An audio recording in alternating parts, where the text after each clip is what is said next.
Crystal group അവർക്ക് അടിപതറിയത് എവിടെയാണെന്ന് വെച്ചിട്ടുണ്ടെങ്കിൽ റോയ് സാറ് ആണ് ശരിക്കും പറഞ്ഞാൽ അവരെ ലാൻഡുകളൊക്കെ മേടിക്കുന്നതും അവിടെയൊക്കെ മറ്റുള്ള എല്ലാ പേപ്പേഴ്സും കാര്യങ്ങളൊക്കെ നല്ല നല്ല ലാൻഡുകൾ വന്ന് മേടിച്ച് അവിടെയൊക്കെ ബിൽഡിങ് പണിയാനായിട്ടുള്ള എല്ലാ കാര്യങ്ങളും ചെയ്യുന്നത് റോയ് സാറാണ്.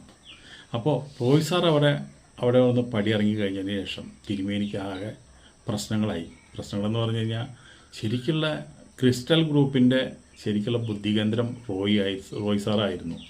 പക്ഷെ റോയ് സാറ് അവിടെ നിന്ന് അവരെ പറ്റിച്ചിട്ടോ വഞ്ചിച്ചിട്ടോ കോടികൾ അവിടെ നിന്ന് കട്ട് കൊടുത്തിട്ടോ ഒന്നുമല്ല.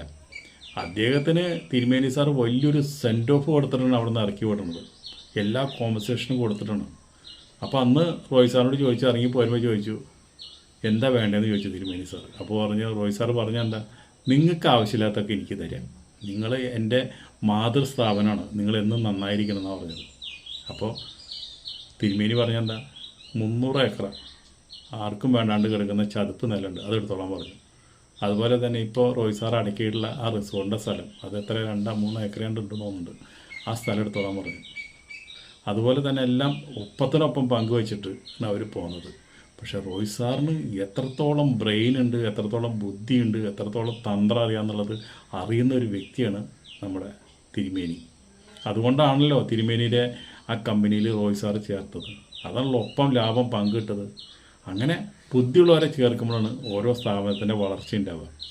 ആ വളർച്ചയുടെ നല്ലൊരു ഹൈറ്റ്സിലെത്തിയപ്പോഴാണ് നമ്മുടെ റോയ് സാർ അവിടെ നിന്ന് പിരിഞ്ഞു പോരുന്നത്. പക്ഷെ അത് കഴിഞ്ഞതിന് ശേഷം ശരിക്കും പറഞ്ഞു കഴിഞ്ഞാൽ നമ്മുടെ നമ്പൂരിക്ക് അടി തെറ്റി. കാരണം എന്ന് വെച്ചിട്ടുണ്ടെങ്കിൽ റോയ് സാർ അവിടെ നിന്ന് പോരുമ്പോൾ കുറച്ച് നല്ല ജീവനക്കാരെ കൊണ്ടുവന്നു. അത് റോയ് സാർ ഒരു മുതൽക്കൂട്ട് തന്നെയാണ്. അവിടെ നിന്നതിൽ വെച്ചിട്ടൊരു മുതൽക്കൂട്ട് അത് തന്നെയാണ്.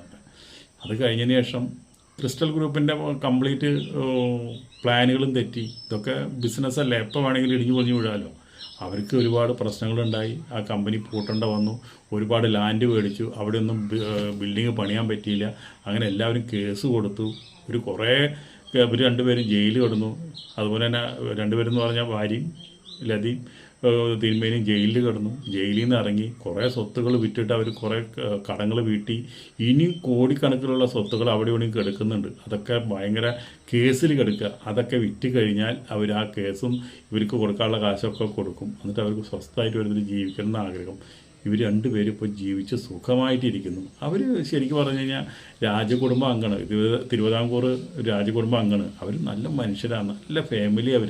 അവർ ഇപ്പോൾ ശൂന്യതയിലുണ്ട്. പക്ഷെ അവർക്ക് പുറത്ത് വരാൻ പറ്റില്ല. മാത്രം അവരൊന്നും കളങ്കപ്പെടുത്തരുത്. നല്ല മനുഷ്യരവരൊക്കെ. ഇത്ര എനിക്ക് പറയാനുള്ളൂ.